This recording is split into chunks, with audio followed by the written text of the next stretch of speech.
but I'll be honest with y'all. I think might be slightly have a touch of undiagnosed autism. Mainly because, like, when I go into a topic, I go dive headfirst into a topic. Do I also get squirrel brain? Maybe. I also might be a touch of ADHD in there. Undiagnosed, of course, but I'm from a generation where you don't talk about mental health. But we're breaking those cycles, aren't we, in this generation? But yeah. Now, alternatively, it may be diminutive or derived from the French crop of gobble or gobo.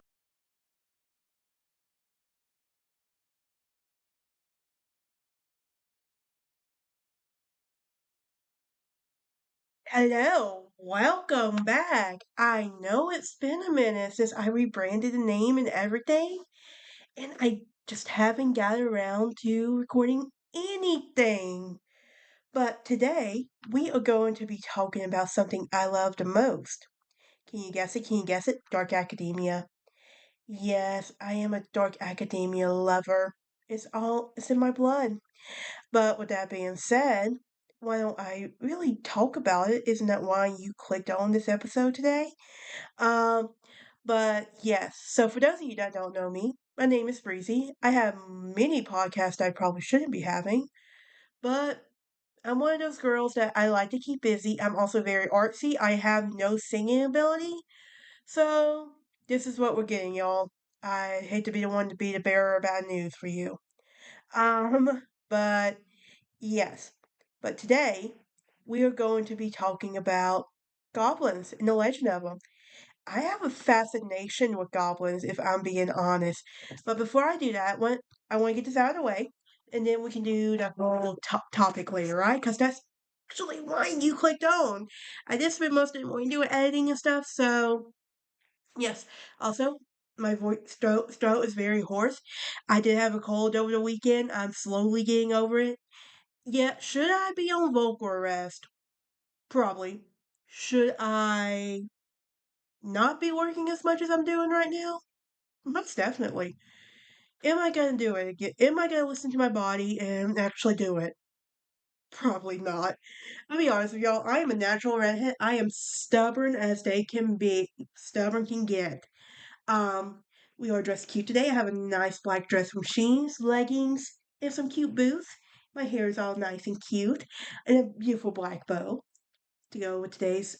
And I'll be honest with y'all, I wasn't planning on doing any recording today. But I was like, you know what? Let's just do it, just to see what happens. Because I'm also working on doing starting my true crime podcast back up again. That's gonna be super fun. But yeah, but today I think it's time for me to start talking about why you really clicked onto this episode today, right? Well, let's talk about goblins. Why are they such a fascination? What are they? And where do they originate from? Well, for those of you who love stuff like that, like I do, a goblin is a small, distorted, monstrous humanoid creature, and that has many folklores of European culture. And it first appeared in the stories of the Middle Ages, and they were ascribed conflicting abilities and temperaments and appearances depending on the story and country of origin.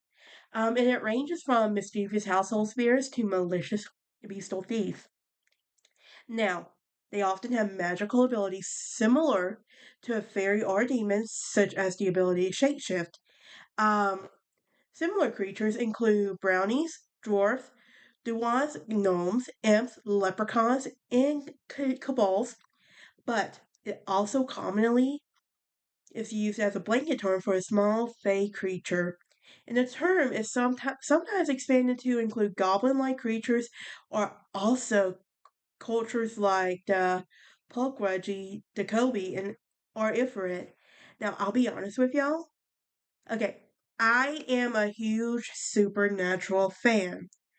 So when I say that, like supernatural, like I love shows like Supernatural. I also love shows like The Vampire Diaries, the originals. I still say they blew it with the legacies.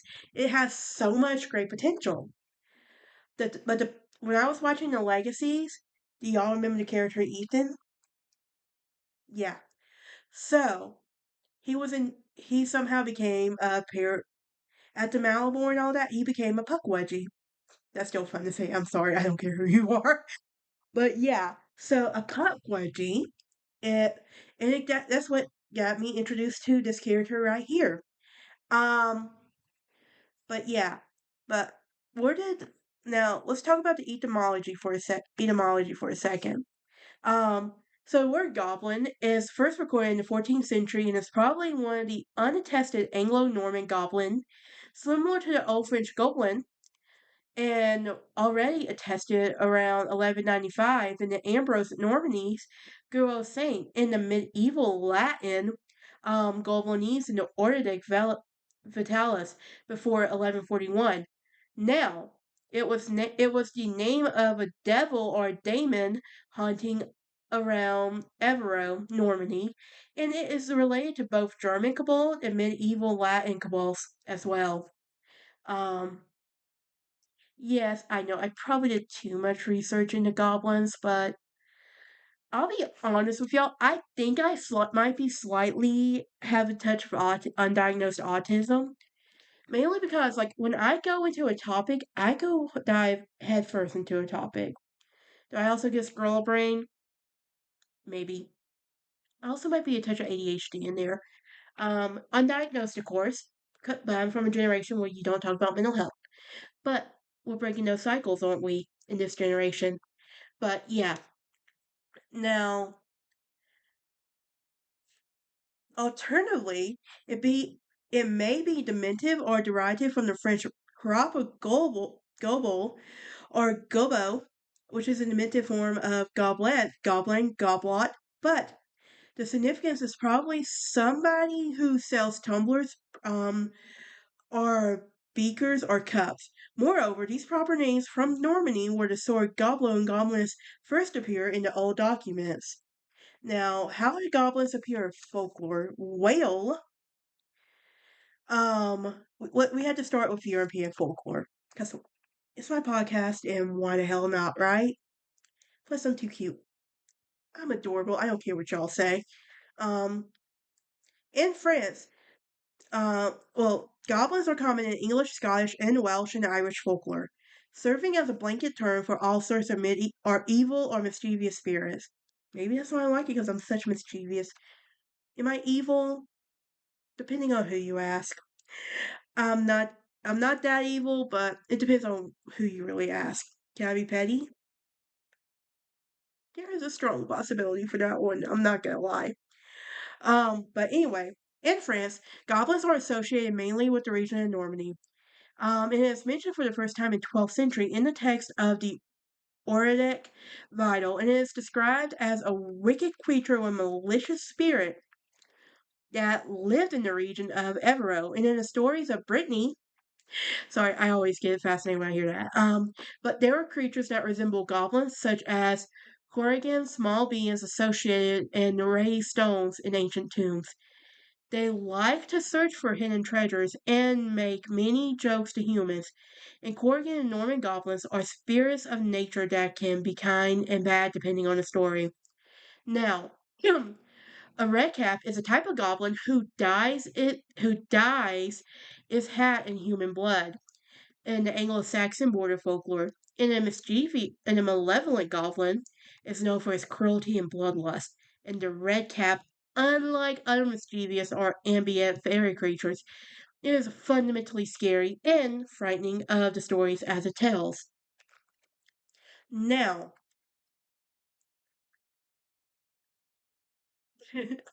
um, hobgoblins are friendly trickster goblins from English, Scottish, and Pilgrim folklore and literature, and they are also the opposite of redcap, and they also are more benevolent goblins and pranksters. Frequently mentioned in English tales, authors such as William Shakespeare from Puck in A Night's Dream popularized hobgoblins, which are domestic spirits who help the human in exchange for food and other offerings.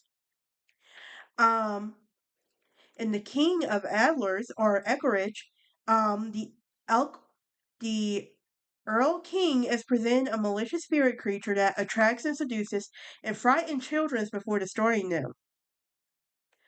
Honestly, I feel for my future children. Hopefully, I have a mini me so she gets just like stuff, interesting stuff just like this, and use it to torture other people. I'm evil, I know, and I love it. Man, we bought part goblin, so we don't shame on this. And by the way, we don't shame on this podcast or channel. Just so you know, don't have anything nice to say? You can't say it all anyway because people don't learn their lesson about commenting. Um, Now, unlike the French and British counterparts, kobolds are sometimes considered to be caring domestic helpers, but they become angry if offended. And they are in Germany similar to goblins as well. Now, what are goblin-like creatures in other cultures? Well, I mentioned a pukwudgie is a type of goblin from the Wampanoag folklore. In South Korea, um, a goblin is known as the Kobe. And I do apologize if I'm butchering some of these words up. I'll be honest with y'all, I'm terrible with names. I try practicing these words beforehand, but sometimes it doesn't work out in my favor. But I just want to put that out there. But they are creatures in folklore which that were revealed that will reward good people and punish the evil, playing tricks on them. In Bangladesh, Santal believers believe in the Gudro Bonga, which is similar to goblins. The Moki is a pale goblin who lives in the caves of the Andes in the Kushian folklore. Now, in Bangladesh, I already talked about Bangladesh, didn't I?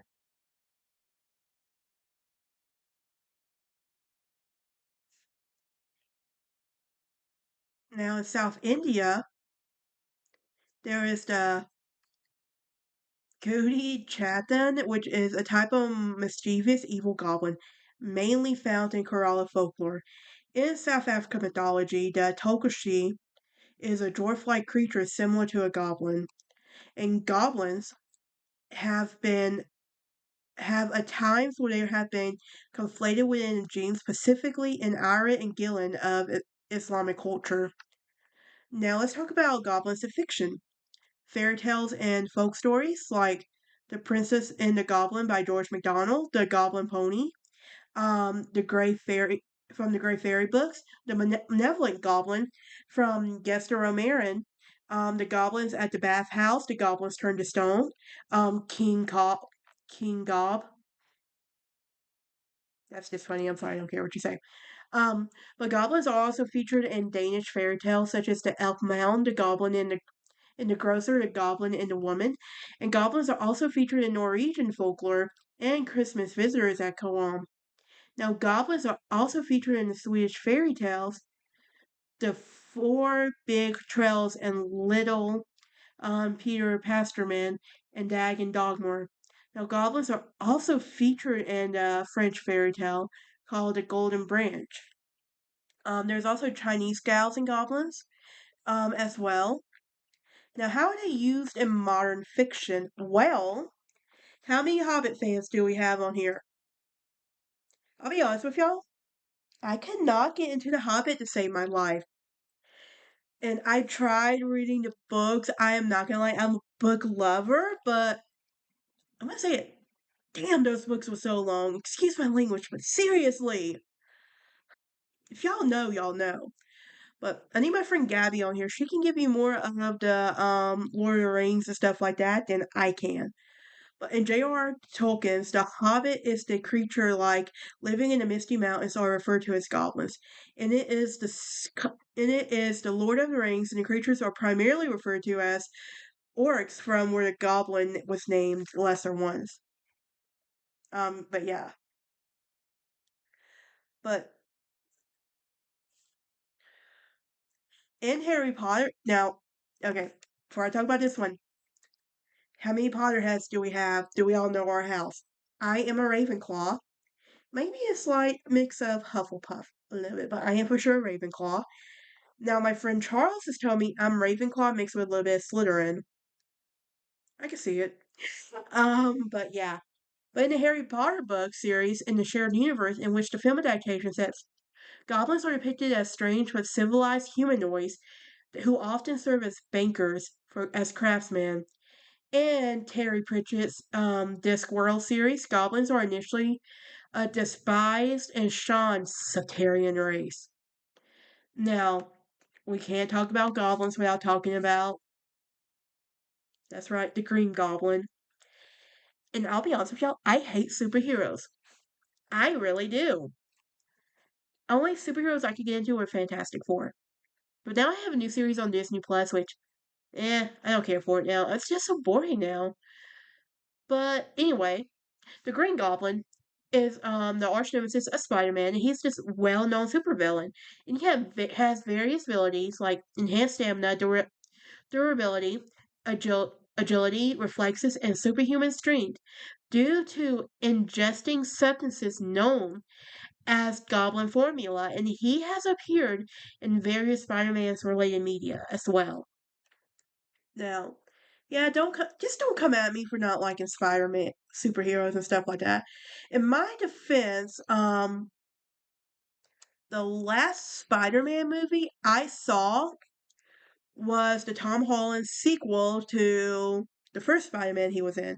However, but before that it was with Tobey Maguire. That's how long I spent since I seen a Spider-Man movie.